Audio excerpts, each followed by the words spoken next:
Hello, hello, and welcome to the London Gophers live experience.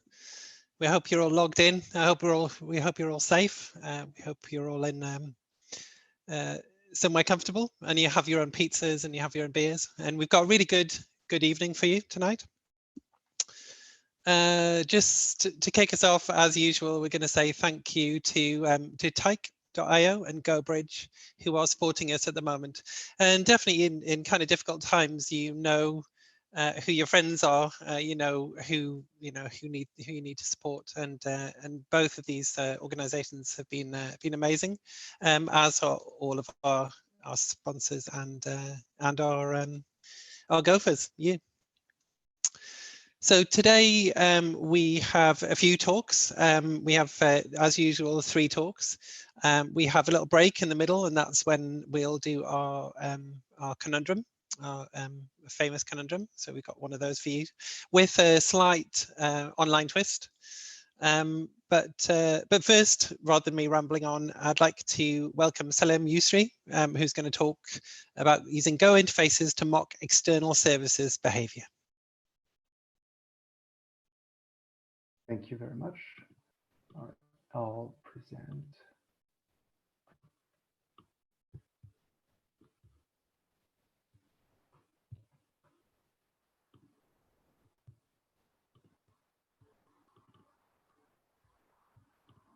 Okay, can you see my screen?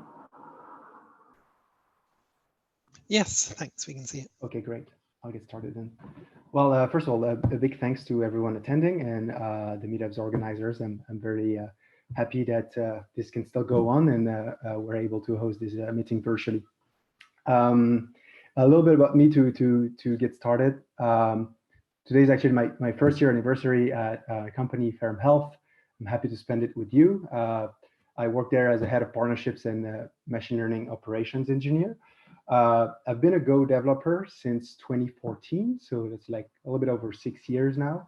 I also code mostly in Python for machine learning stuff and TypeScript for front-end related projects. 2 links, one to my GitHub where this presentation is hosted, as well as the code that I'm going to go over. I'm a bit ashamed of the amount of open source work that I've done in the past few years, so don't judge me on that. And then my LinkedIn. Okay, so what are we going to talk about? We're going to talk about mocking external services with Go interfaces. Why? So I hope that at the end of this talk, you can have a few takeaways. So instead of having, let's say that you start a new project, you start a new Go app. Instead of having testing, which is usually the case as a nice to have, an afterthought, how do you ensure that you put testing at the center of the development of your next project? I'd like to share an approach that worked for me in a few recent, fairly complex projects that involved a lot of different moving parts, and see how and why mocking was involved and was useful. The goal is for you to have some sort of framework which still allows for rapid prototyping while embracing test-driven development. We'll dive into what that means. And still ensure a quick feedback loop on the evolution of your project. Ideally, you can isolate and you can separate in your app the core business logic from the external world and the interactions that you don't control. You can be aware of what you can control and manage expectations on what you cannot. And ideally, if that works well for you, you can reuse that framework, that mental map in your next project. Testing. If you look at the software testing page on Wikipedia, which is actually quite good, you see that there's a lot of different levels and techniques and processes around testing. The first one that is underlined, unit testing, is probably the one that you have most heard about. Dave Cheney, famous Gopher, describes what is not a unit test. Basically, it's something that does not involve external services, that then does not involve a relationship with the external world, doesn't talk to a database. Well, it's not a unit test if it talks to a database, if it communicates across the network, touches the file system. So, we want to have tests but that also represent the what our app does. But unit tests, which are the most prevalent and common tests, should not be interacting with external services. So how do we kind of find a compromise between those two? You have different levels of testing, not just unit testing. You have also integration and system testing, which integration would be testing the interfaces between components, where system testing would be an end-to-end testing of an integrated system. Techniques like how do you actually test it, and what do you actually test?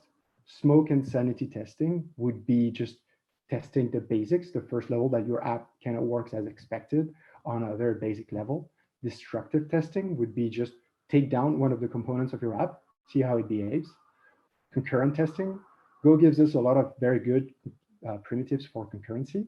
How do we test that? How do we test that the things our app does happen in the order that we want them to when they're happening concurrently? We'll talk about that as well.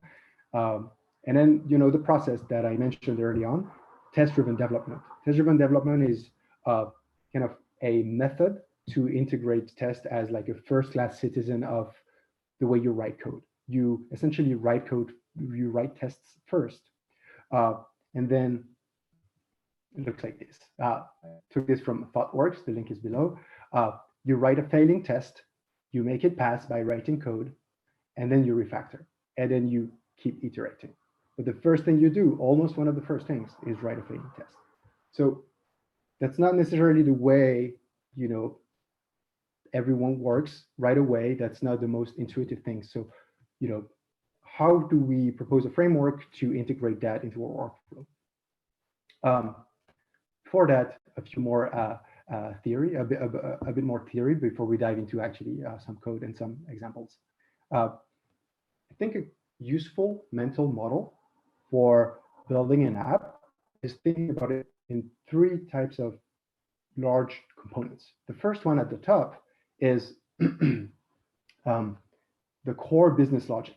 You control that end to end. You wrote that code, or someone in your team wrote that code. It's all contained. You should be able to test the behavior of everything that's in there. That's where a lot of the unit tests will live. Then you have internal services. You control the configuration. You don't control how they're written, but you control how you configure them because you spin them up. These are things like your databases or message queues. And then the third one would be external services, for which you have even less control over. Think about it as like third-party APIs that you have credentials for, you can interact with, but if they're down, they're down. There's nothing you can do about it aside from finding a ticket. So how do you ensure that your app handles behavior from those things that you don't have control over? One more definition, Go interfaces. Mentioned it at the top, just want to make sure everyone is on the same page. An interface is sort of like, can be thought as a contract between services. You don't have to know, like if I'm going to use your service and you give me a Go interface, I know essentially how I can use it. I don't necessarily know how it's implemented behind the scenes. If we look at this snippet here, this example, a task runner. So something that can run a task here on a GPU. The things that might be useful for you is to list the pending jobs, know if a GPU is available, run a given job. That's kind of all you need to know to make that task runner useful for you. And there might be multiple implementations of that. Because an interface is just sort of like a contract, but there are multiple implementations that can be for the same interface. It's quite handy when it comes to mocking. And we'll see how these two ideas play together quite well. All right, so to illustrate those ideas, let's build an app together. What does the app do? Try to stay as simple as possible while being somewhat real-worldish. We're going to do two things. We're going to periodically scrap the Hacker News homepage to look for articles about the Go language. And then once we've got articles about Go, we're going to try to store them in a database. So let's look back at that mental. Well, first of all, if you're not aware of what Hacker News is, it's a website that lists a bunch of like tech or dev related articles that gets updated very frequently, a few times throughout the day. The way we would scrape that website, for instance, would be just to load that homepage, parse the HTML code, look for specific links that would mention Go in the title, and then store the link as well as the title in our database. So back to the mental model that I talked about earlier. Here, what do we have? If we are going to build that app, we have something that we have control over, which is the app boundary. Our new Go, what does the logic look like? We do really two things. We check in Hacker News if new Go articles are available. If yes, then we store them in our database. So there's the logic here, and then there is the interaction with one is external components that I have no control over. If Hacker News is down, if the website doesn't exist, I just can't use it anymore. And then here, my database, we didn't write Postgres, but we can use it, we can configure it, we can make sure it's highly available, things like that. So we have configuration control over. So let's write some code. Let's try to implement this with a test-driven approach. First of all, system architecture as well as, but code layout. So that's not necessarily a standard in the Go community, just like a way I typically like to do things like that. I like to prefix the app, the external components, and then each services with sort of like their name. So app.go and app test, everything starting by app would be prefixed by app. External components would be prefixed by their name. Here, Hacker News tests. And then you can see for those external pieces that I added a mock.go. And we'll see how and why we need that. Well, I guess that's the purpose of the talk, is talk about mocking, but like, how can I test my app while relying on external services and have unit tests that essentially test the end-to-end behavior of my app without really having to have those services up. Yeah, so before that, I'm going to dive, I hope this is not going to be too overwhelming, but we're going to dive into like what the code actually looks like, because I think it's pretty simple. So I'll just go over this bit first.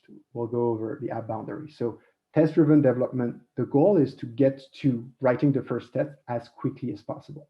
I think it's not necessarily realistic to write that test first, but what I propose is that first we write some core logic relying on mock interfaces.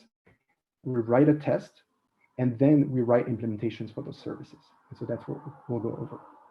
So what does it look like? If we look at the app, well, the external interfaces that we need are twofold. One, for Hacker News, the only thing we really needed to do is to be able to get us the latest articles. And for the database connector, it just needs to be able to store articles in it. So, the concept of interfaces here is nice because it allows us to focus on what we care about specifically for our app. Of course, connecting to a database should be able to give us way more power than just storing articles. And having access to the Hacker News webpage should also be able to give us more than just listing those articles. But that's the only thing we care about. And that's what we'll implement as an interface here. And then the app is the thing that ties everything together. It's the glue. So it has a connection to Hacker News and it has a connection to the database. So if we look at the core logic, again, that's a pretty simple example. For loop that sleeps every 10 minutes, we're going to get the latest articles, return an error if that didn't work, log this, and if we got articles, just store them in there. That's as simple as that. Okay, so now we've written some basically core logic with put the pieces together without having an actual implementation for the external services, but that's not needed yet. So we'll look at an end-to-end test. And that's, test-driven development. We want to get to that as soon as possible. We're already there. What would the end-to-end test look like? Well, let's take, for instance, two fake articles, feed them into the app, feed them into Hacker News. So we have a fake Hacker News. We run the app in the background, and then we essentially here have something that waits for those articles to be in there. So what that test does is two things. One, we have something that mimics the behavior of Hacker News. So it mimics inserting data in a fake Hacker News. And the second is something that is our app. Our app will scrap Hacker News and store it in a database. And so at this point, I've written this test. All it takes as input is not actual implementations. I do not have an implementation at this point of what the scraper for Hacker News would look like. I do not have an implementation of what connecting to database would look like. I simply have an interface of what I want those contracts to be. And that test passes because it takes interfaces as, that takes compiles because it takes interfaces as inputs.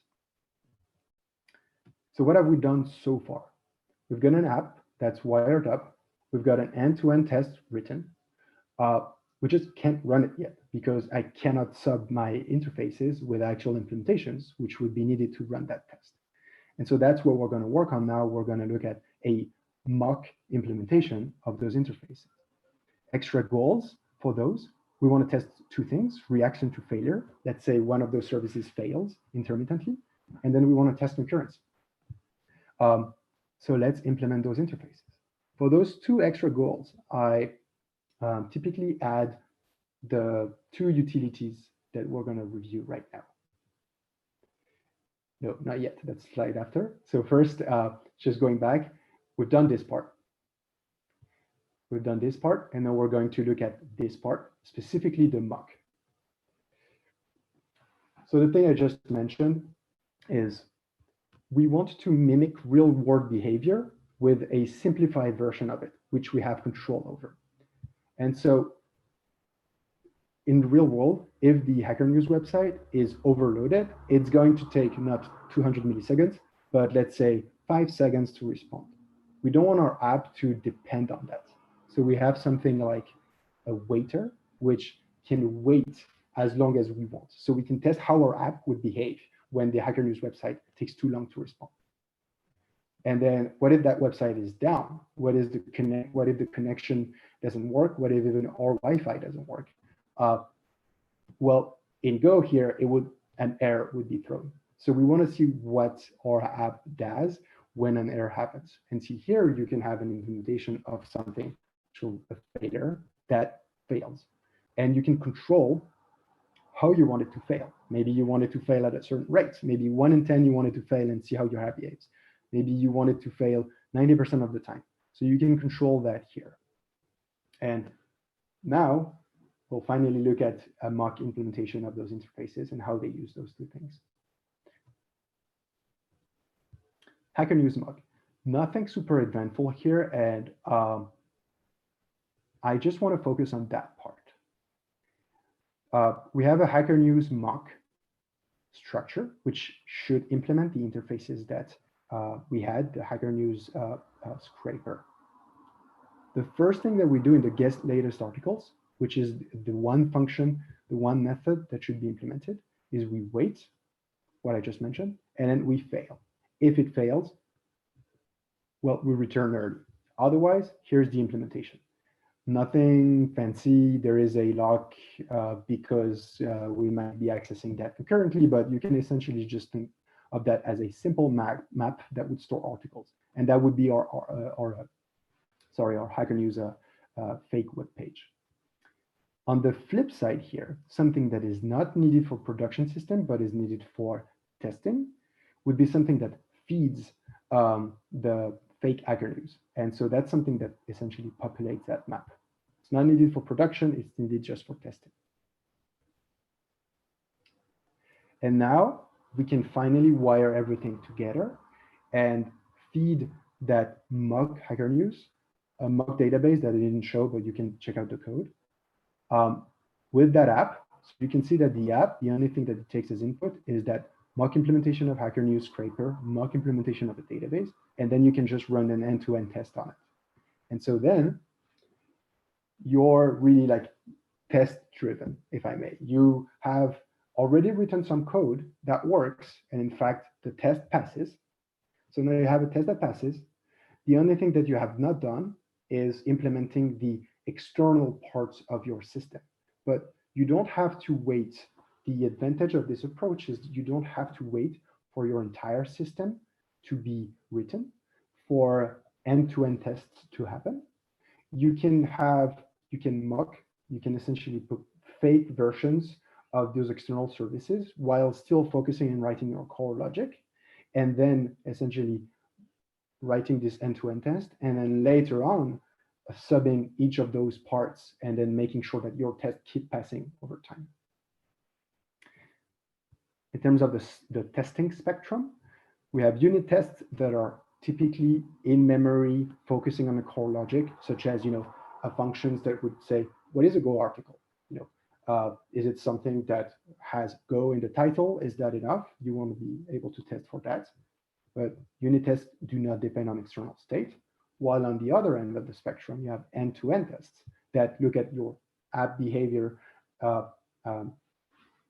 given some input, what is the output that you'll see at the very end. It might take time, it might rely on external services. And if you want end-to-end tests to happen in a unit test fashion, meaning to run often, maybe run every time you compile, and that's when you introduce mocking, as we've just seen. Cool. All right, so let's recap what we've done, and hopefully a few takeaways that you can have. What did we accomplish? We've gotten a mental model of what an app logic in the broad can look like. We built a quick working prototype. Probably in a few hours, you can get that mental model if the app is kind of as simple as that, and the definitions of the interfaces that you can play with, and then start playing with it. You have a tests first approach. We've not written that much code, but almost half of it is tests that can be, if it's not, if you don't exaggerate, if you don't spend your entire time writing tests without writing any code, there's a compromise to be found there. That is typically a good sign. And then what we've done is we've mocked external components and passed the tests. And then from there, what do we do?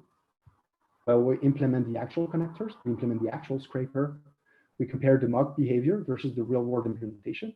Maybe these first interfaces were not actually realistic. Maybe the way we're going to scrape that website is going to behave differently. For instance, I didn't talk about pagination. I didn't talk about how many of, what is the definition of a Go article, things like that, that while it's useful to have mock interfaces, abstract representations of what it looks like to scrape a Hacker News website, when you actually do it, you'll very quickly have to iterate on the initial definition that you have set at the beginning, which is fine. That's typically how you should process. You should write something small that works, break it, challenge it, iterate, and keep going. That's it for the hopefully framework that you can have in mind. I have some resources for you if you're interested in more testing and mocking. There are some popular tools for you for testing and mocking in Go. There is the Mockery, there is the official Go and mock. For testing, I think that just the standard library is great, but if you want a bit more, Testify is pretty good. Resources that I've used here, ThoughtWorks about test-driven development, and a blog post specifically about mocking Go interfaces in real life. And then Wikipedia had pretty good articles about the test-driven development approach and software testing in general, very, very long and extensive articles. That's it for me. Thank you very much. I've uploaded the code and the slides in that repository. Feel free to reach out. Shameless plug. We're hiring senior Go engineers at Ferrum. So if you want to talk about it, let me know. Thank you.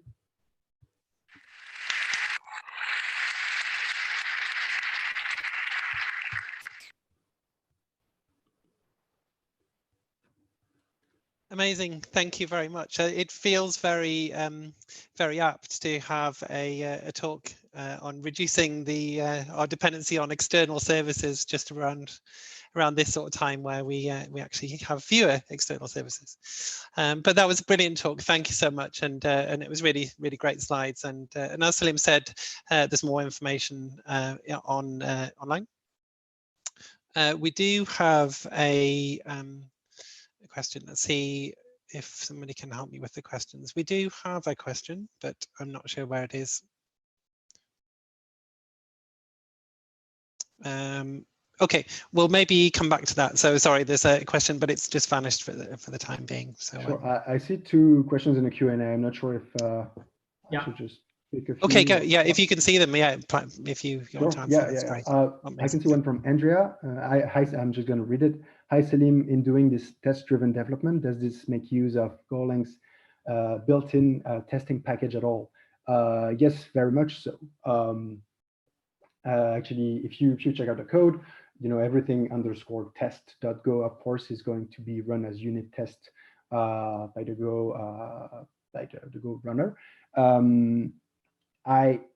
One thing I like to do in those cases is if you write tests just in _test.go, I'm not sure you can reuse them somewhere else. So, there is a unit test that's going to run when you just run Go test, but you might want to have end-to-end tests that actually rely on those external services, and you would not be able to reuse that code otherwise if you wrote those functions into _test.go. So I typically like to write those tests in _tests with an S, and then import them into _test.go to use them as unit test, or in other places to run as end-to-end test. There are a few other questions. Should I just keep going? Yeah, by all means, if all right. like to answer. Next one from Barnaby. In XP, there's a concept of test doubles. Can you explain the difference between, so I don't know what XP means, but it might be relevant for the question. Can you explain the difference between mocks, stubs, fakes, spies, and dummies? Not exactly sure. I'm not sure I would have a good answer to that, so I'll have to just pass instead of just trying to make something up.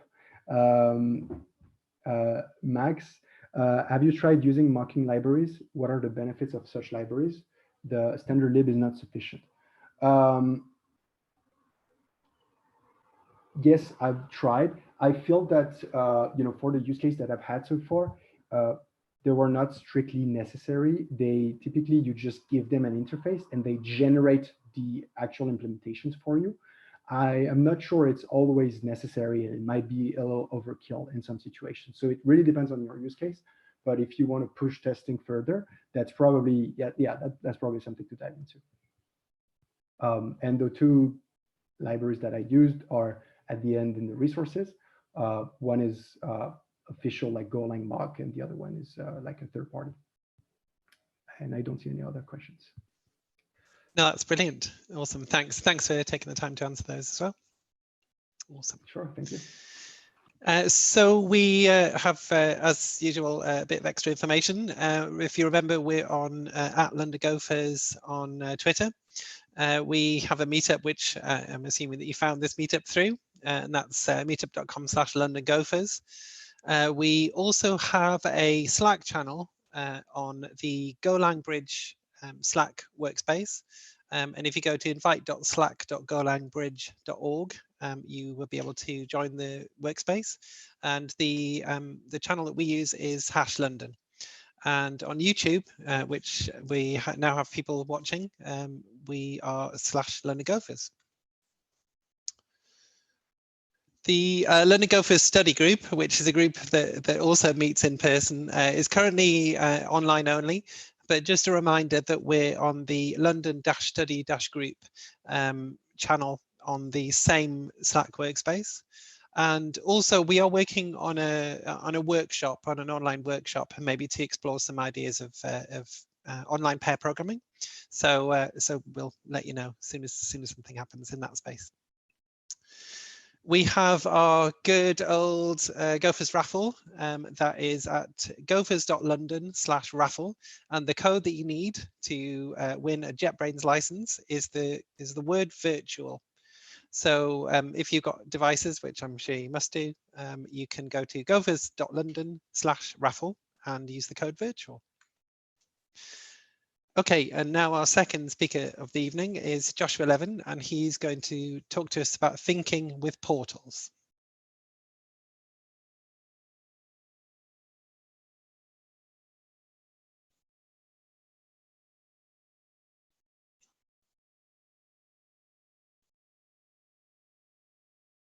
How's that looking? Is that coming through? Yes, that's perfect. Thanks. Amazing. Well, good evening, Gophers, and thank you very much, London Gophers Meetup, for having me on here. So yeah, this is my talk, Thinking with Portals, of performance optimization, Go routines, and comedy puzzle video games. I like it when I receive interesting problems. And by interesting problems, it normally comes down to it's broken.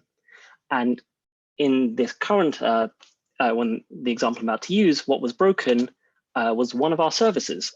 We received word that a dashboard that we own wasn't responding. And when we looked into the graph that showed how much work was being done or how long it was, and specifically how long it was taking, we could see that we were hitting sometimes close to 20 seconds, which is real unfortunate because there is a hard timeout limit at 10 seconds. So anything that took longer than 10 seconds was failing, which is why the dashboard wasn't working. Oh dear. We actually launched this dashboard in March, and it was a bit of a creeping problem. We can see in July that it was taking about 5 seconds.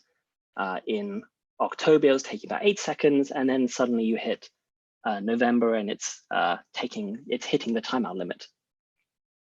So what was happening? Well, it's not a particularly complicated setup. You've got a user, you've got some code in the middle, and you've got a database on the other side. The user asks the code for something, the code gets the data from the database and returns it. And inevitably, the slow part, the part that was causing our timeouts to happen, well, it's this bit in the center. And this is roughly the flow that was happening. Now, because Google Slides has a completely awesome set of animation tools, I'm going to be animating it like so. Wait for it. There we go. So what would happen is a request would come in and search up a bunch of riders. Then for each rider, it takes the first rider, it goes to the database and gets some details about it, and then it returns it. Then once it's done that, it gets the details for the second rider, and it goes to return it. And by now, I'm sure you can see where the problem is. That, well, whilst it's all well and good when we first started the service, there wasn't too many riders, it could make all the requests quite quickly and then go and email it off. Well, suddenly when we had a much higher load, this doing it sequentially was causing us to be way too slow. And so then this is how we would like to performance optimize. We still have to get the riders as before, but instead of doing all the rider requests one at a time, we will, yes, I am using copy and paste, we will do them all at once. So rather than making 3 requests and waiting for each one to be done, you can instead make, well, effectively let the 3 requests happen at the same time and do it in a fraction of the time. And then you can, once all the requests have been made, you can go and email it off to your heart's content. And so the way that we ended up implementing this in Go was with Go routines. And I like using mental models. And so this little figure here represents our Go routines. You can also, in this context, call him a Go routine. Though we're just going to go with calling him you could also call him a worker. And the thing about Go and these Go routines and these workers is that Go can have a lot of them. And actually, they are all spun up in their own little mini cubicles, and they're quite happy there. They don't talk to each other. They don't see each other. They're not even aware each other exists. And yet they are all still doing work. And so what we'd really like to happen is that we have our 3 riders, if we hand each rider to one of the workers, then the workers can get the data and send it all back. And that's how we can split the work up. But what are these magic arrows? How do you, I've already said that, you know, all these workers are completely separated and isolated. How do you get data to and from them? Well, that's where we use what Go calls channels. But what's a channel? And this really was the inspiration behind this talk, because should you visualize channels like on a TV, something that it's tuned into? Perhaps you should think of it like a tunnel that goes under, you know, between England and France. Well, how should you visualize a channel? And this is where I hit upon the metaphor that works best for me: portals. If you haven't played it, Portal is an absolutely wonderful puzzle comedy video game. But the concept behind portals is that these two, red and blue, orange and blue, link space. So if you put your hand through one, it comes out of the other. So you can move your stuff between two different spaces without actually connecting the spaces together. So say we have a Go routine, a worker on the left that wants something from the worker on the right. We can open up two portals between them, and the worker on the right can pass the work through to the worker on the left. All great. But what happens if there is no one on the other end? Because when we open a portal, there has to be two sides to it. So if our worker on the right tries to pass something through, well, it's just going to be waiting there. And if you try, it will just hold there because it's been told to pass it through to something on the other side. And since there's nothing on the other side to take it, our work is just going to be stuck. You can use something. Go has a concept of buffers. And so, you know, a bit like a sort of a sushi plate on like a sushi conveyor belt, you could have it so that a buffer allows you to pass some items through without anyone strictly being there to fill it up. But it's still possible to hit the situation where you've got no more plates left to fill and your worker still wants to pass something on. And this will cause your worker or your Go routine to completely halt if nothing can take off the channel. And so too for the other side, if your worker has been told to await a message, well, it's just going to wait for a message. And if a message never comes, it will be very sad. So to summarize, if you're trying to pass something down through the portals or down a channel, there needs to be something on the other side to receive it. And if something's waiting to receive, it's not going to be able to do anything until there is data ready to be passed down it. And so bringing it back to our example with our riders, what we can do is we can open up one portal where the riders come in, and then portals to all these different Go routines. And so we can pass a rider through to one, pass a rider through to the other, and then pass a rider through to the final one. And they can all be worked on and done separately. But what happens if a fourth rider comes along? We try to pass it through and actually it's going to wait because, well, there's no worker free to pick it up. And actually, this is the behavior we want. We don't since all of our working tasks are full, well, our rider's just going to, this new rider is just going to wait until one of them's free. So when sometime later, one of our workers is free, it will then pick up the new rider. And this is actually quite desirable behavior. It means that we can be quite clear about how much work is going on and how much is being operated on at one time.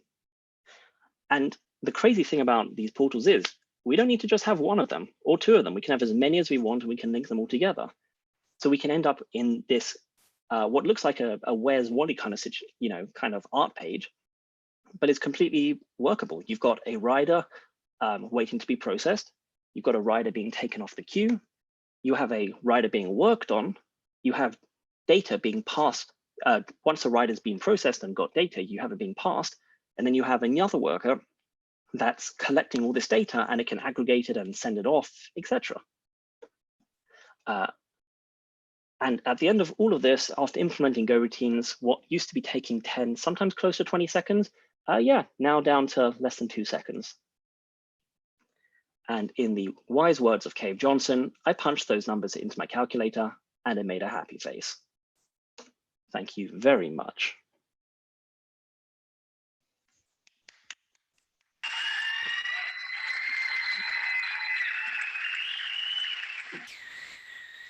Thank you very much, Joshua. And I'd like to say the slides were fantastic, particularly like the animated slides. And also Go routines who knew? That'll hopefully get me out of some sticky situations. Wow, wow. Okay, well, yeah. If there's any questions for Joshua, you can put them in the chat. Otherwise, I'm going to switch slides back. Okay. So hopefully you can see my slide now, and we can introduce today's Go Break conundrum. So we didn't want to leave you without a conundrum, even though we're virtual. So obviously we'll leave this on the screen during the break, and we would like to ask you, looking at this particular code, what will this code print? Will it print value, method, or won't compile? So that's the question that we'd like to leave you. So yeah, so let's have a short break, and we'll see you back here with drinks, with pizzas, with whatever you have with your loved ones. And yep, see you in 5 minutes.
Hello, everybody. We're going to get going in 2 minutes time, about 2 minutes time. So you've just got enough chance to fill your drink up, and we'll see you in 2 minutes.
Okay, thanks very much for staying with us. We've got brilliant numbers on the live stream.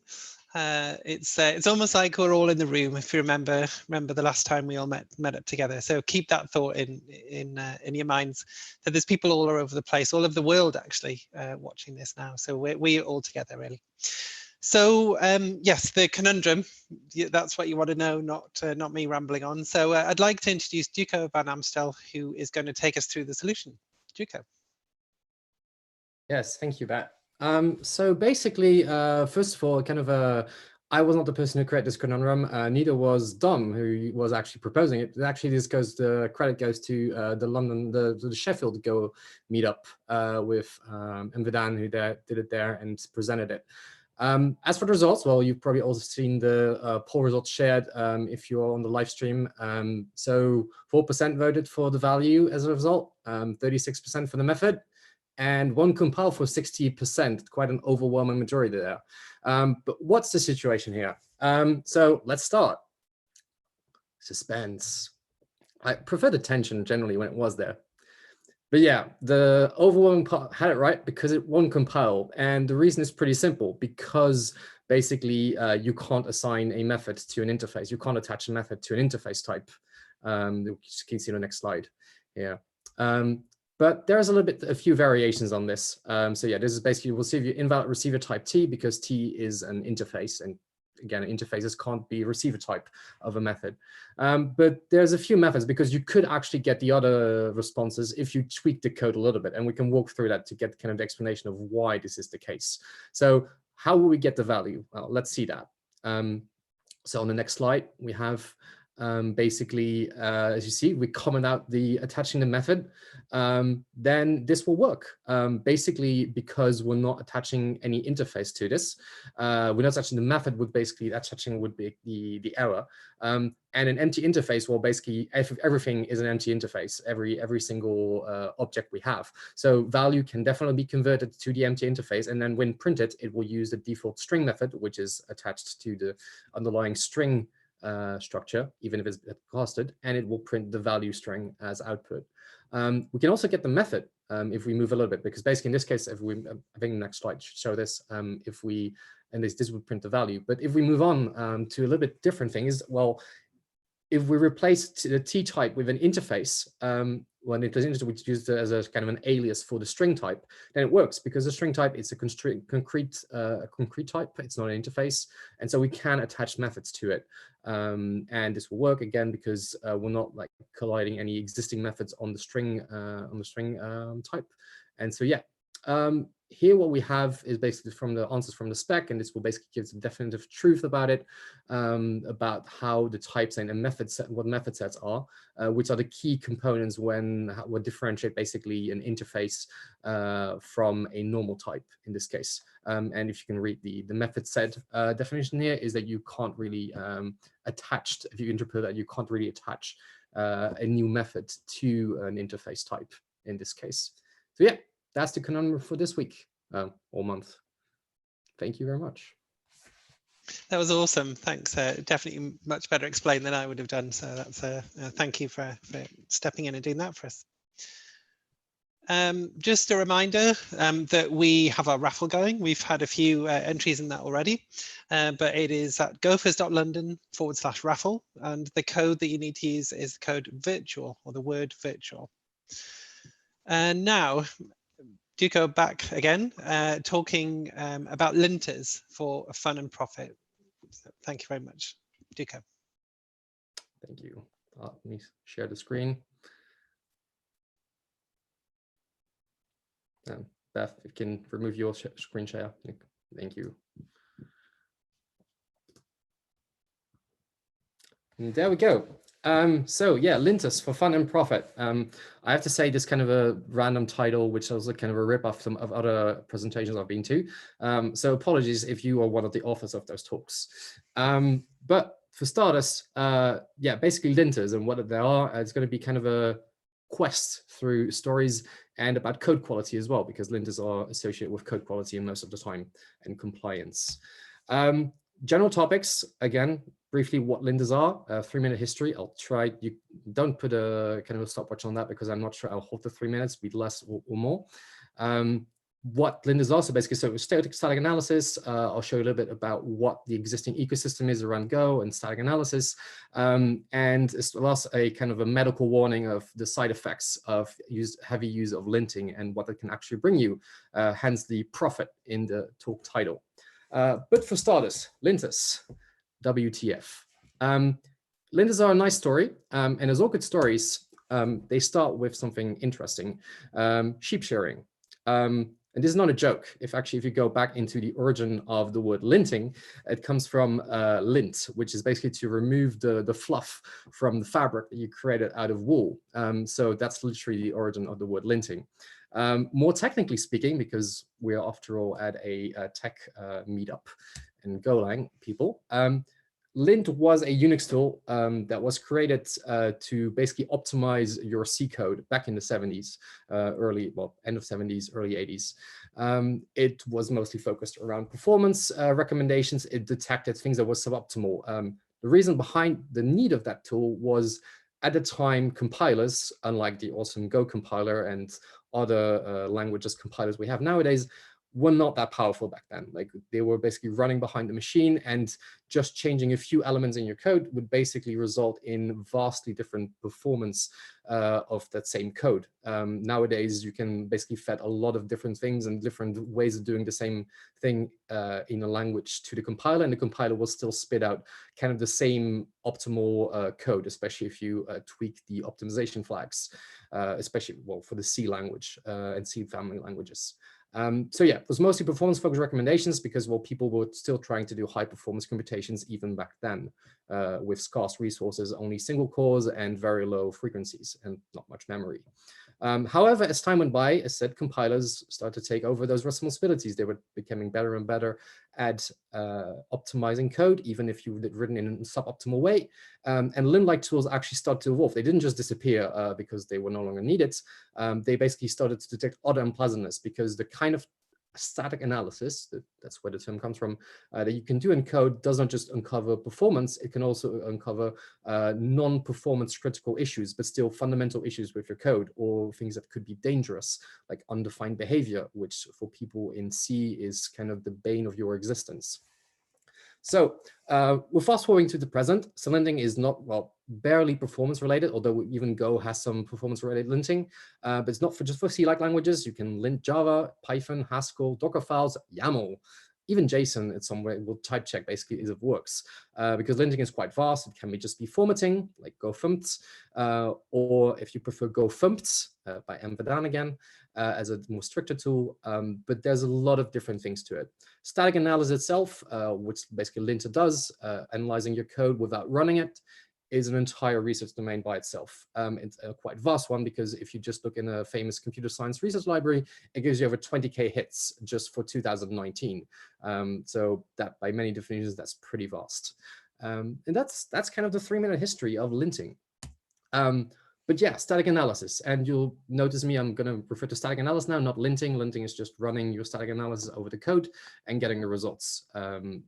And a linter is a tool doing static analysis. But what about Go, which is kind of a most interesting and most foremost concern here? Static analysis basically, and obviously this can be debated, is a pattern matching on a code's representation.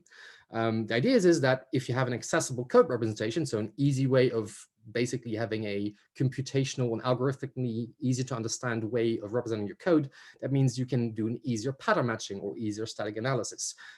So if you have easier static analysis, it also more likely people will produce more of it and actually make it more useful and more productive for its outcome. And basically go follow that path, not just for that reason, but for many others as well. Because guess what? Go has many different things to actually allow you to understand the code representation of your program. You have Go AST, which is the abstract syntax tree, AST. It's kind of a classical thing of how you represent the code. It's literally an algorithmic tree. You have Go parser, which will go run over your code and together with Go token, understand the different tokens or words in your code and signs and transform it into an abstract syntax tree of your code. And many other things. I'm not even enumerating all the packages, but those are just in the standard library ones. Beside of that, there's general first and third party tools as well that actually are higher level and help you even more develop your code analysis. Basically doing most of the hard work and the heavy lifting on the hood for you, where you basically just have to write the pattern matching part of things and not the parsing or even the understanding of the code.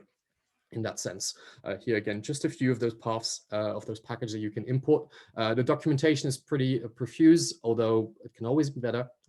That's a caveat, but do have a look at them. It's pretty easy. So with that in mind, writing static analysis tools is pretty damn easy in many cases. However, that is not really the thing why I was talking about this, because there's already many excellent talks on the subject. I just posted 2 of them here. The slides will obviously be available after the meetup, and you can actually click those blue links.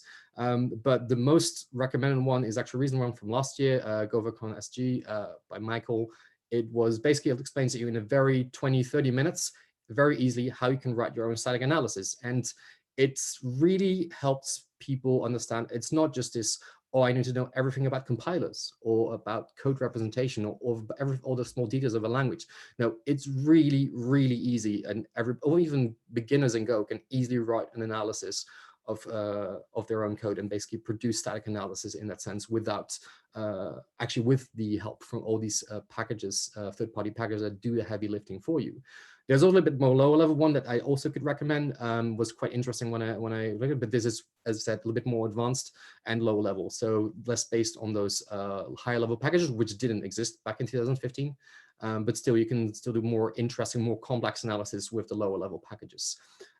Also kind of gratuitous punch here for the tools and static analysis channels on the Gophers Slack. If you're on the Gophers Slack, many people hang out there have written 1 more or tens or dozens of static analysis and checks, and you just join them and they're happy to help you out. I'll be there as well if you have any questions. As said, just a caveat, static analysis is easy. Obviously, it depends on the kind of analysis that you're doing. But moving on, again, not the topic, main topic. Because there is already a vast ecosystem of linters, because it's easy to write it, so there is already a lot has been written, and it's developing more and more. So what happens if you start using it, and what do you get with it? So demo time.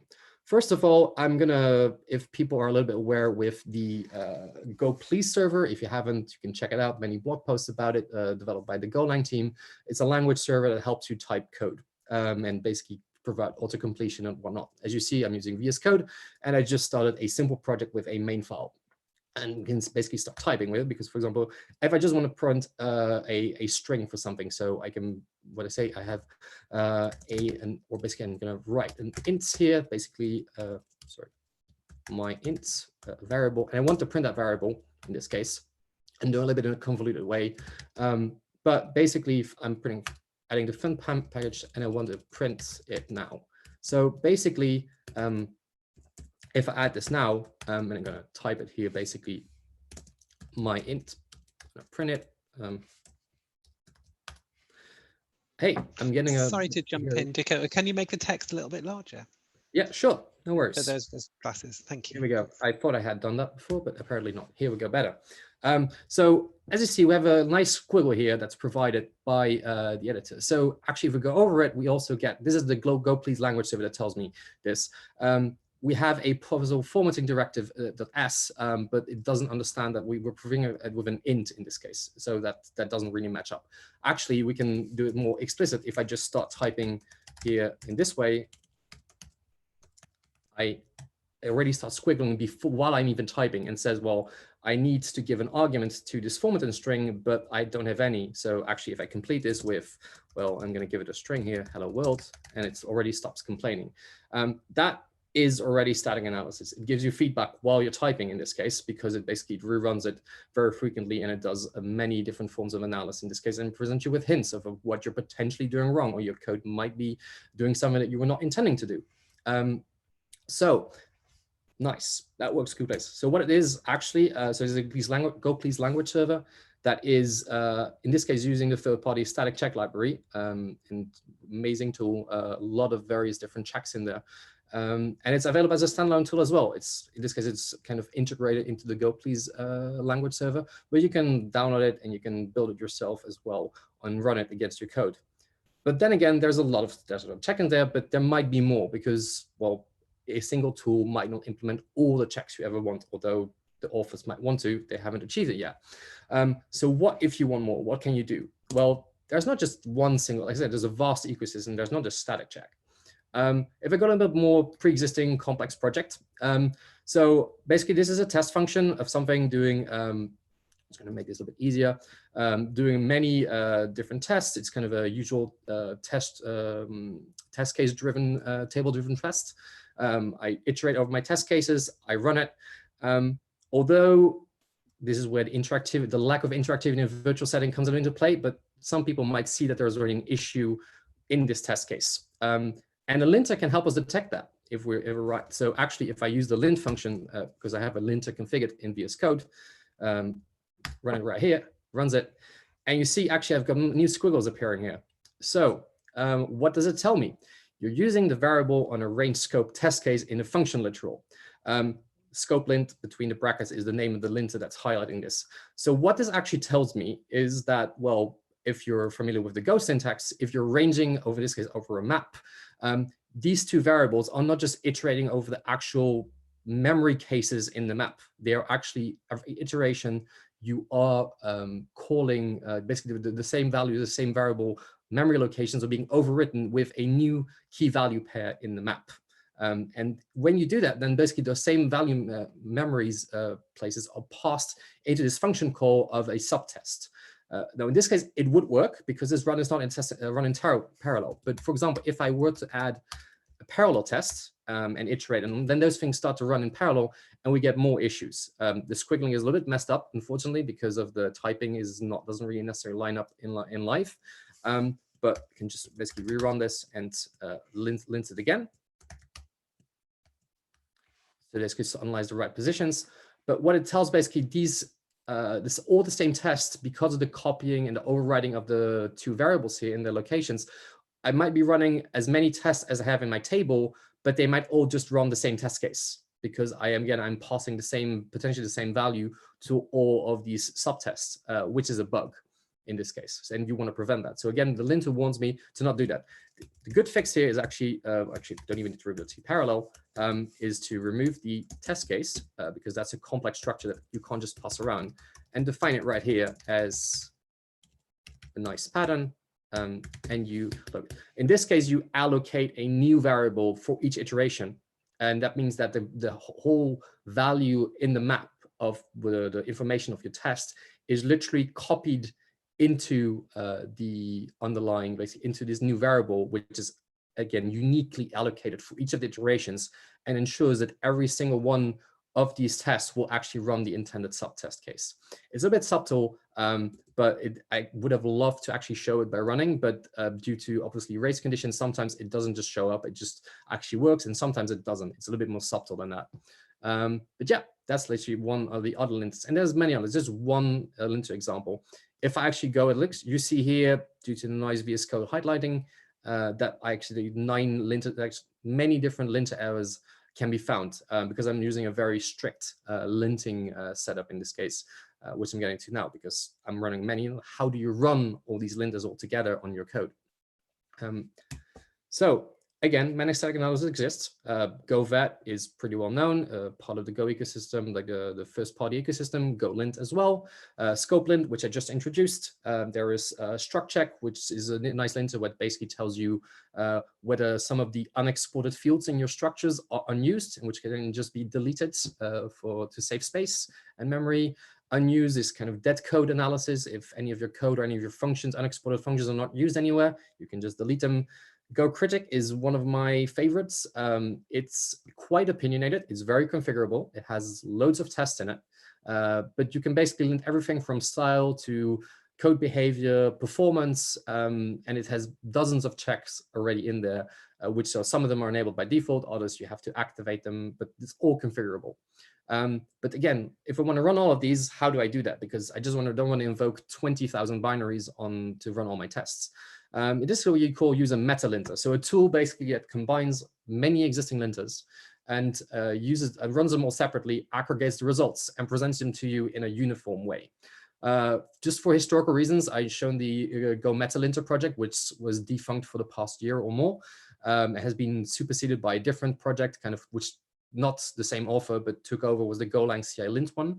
And these basically, especially the Golang CI lint nowadays, is basically have a lot of those linters vended or built in so that you can actually, you can expose all those different checks to you in a same uniform configuration format and the same uniform result type in this case. And that's literally Golang CI lint is the one I'm using here in VS Code at the moment. And it shows you many of the different things. My personal take on this is you can, not that all linters should be used, and again, they're all configurable. That means that configuration is important.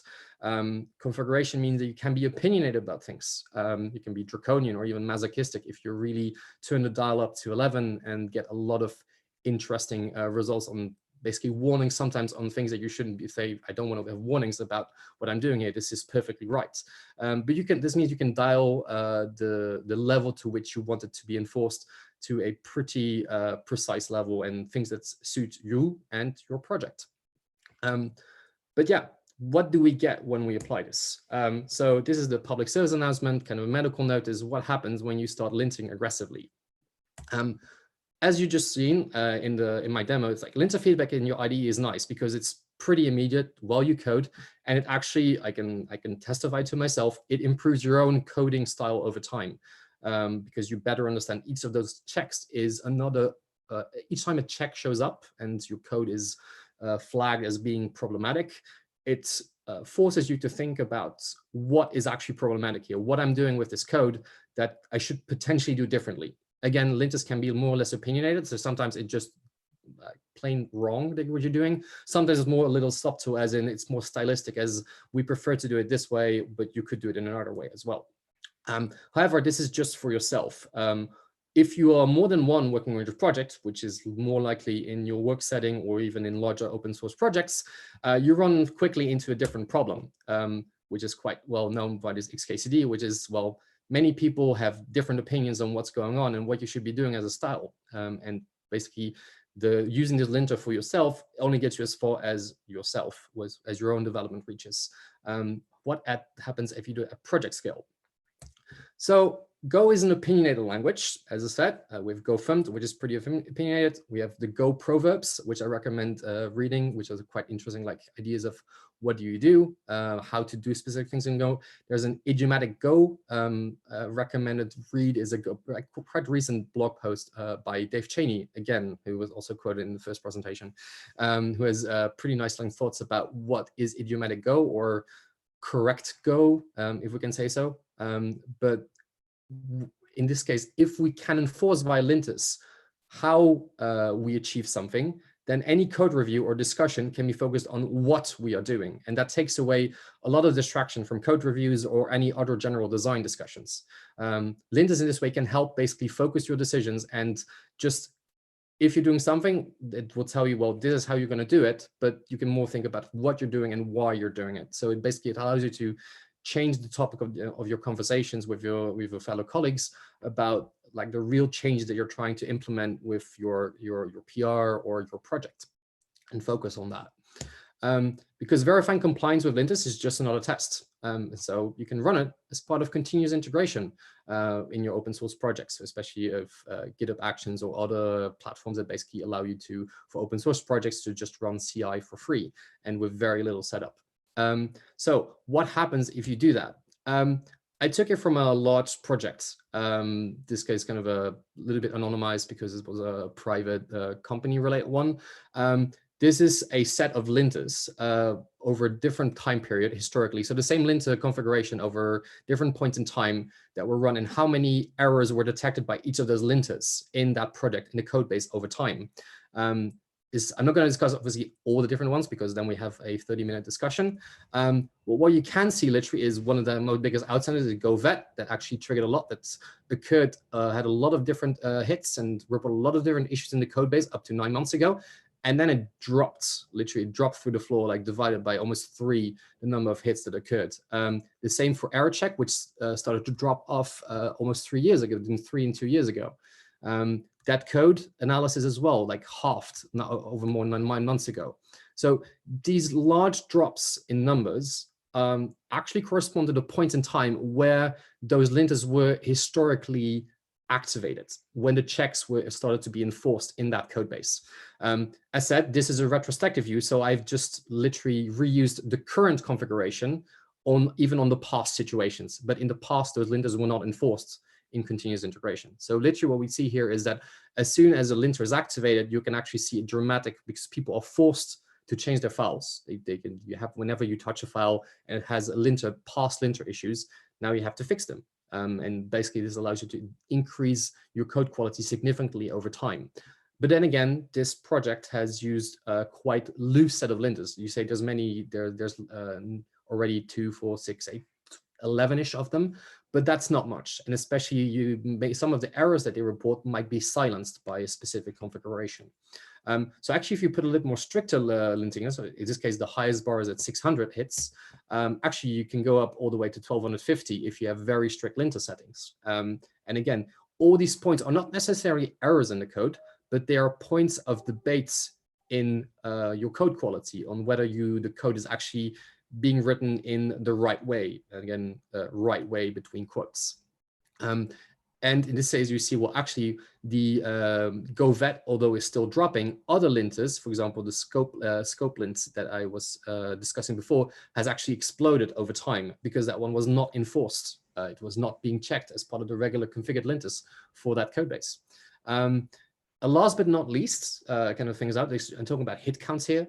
Hit counts are interesting because it's a raw number. However, over 3 years of history, a code base changes a lot. It might grow, it might shrink. So maybe a more representative metric here is the number of hits per lines of code in this case. So it's kind of a more averaged metric. And this is the converted one. So this is the average hit ratio. So the number of hits per 1,000 lines of code in this case. So you can see here that actually between, if we go back, if we look, for example, at the error check linter, or actually it looks like it decreases Well, a little bit, but actually decreases much more vastly because there was a huge code growth without introducing any additional errors and actually removing some of them. So actually the effect was way more important.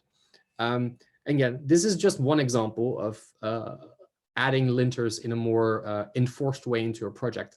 But overall, these kind of things have, and these kind of enforced checks have the advantage that you start really over time, and not just over one week or 1 month, you see significant improvements in code quality over time.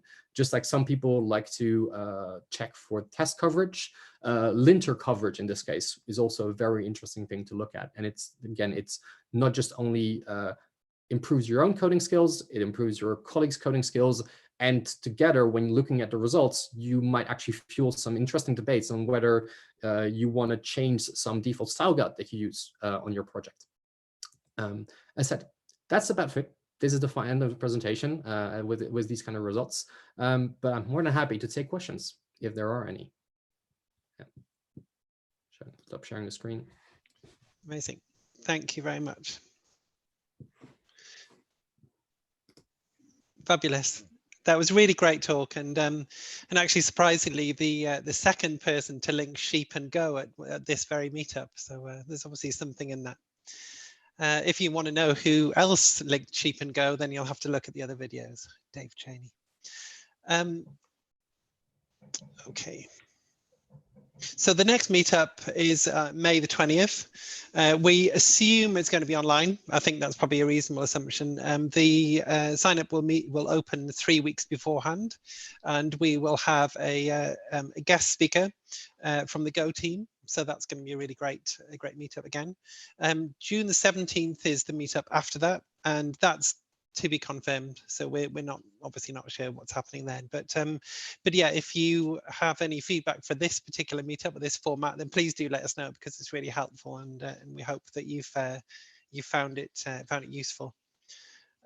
Just finally to say thanks again to our sponsors, Tyke and GoBridge.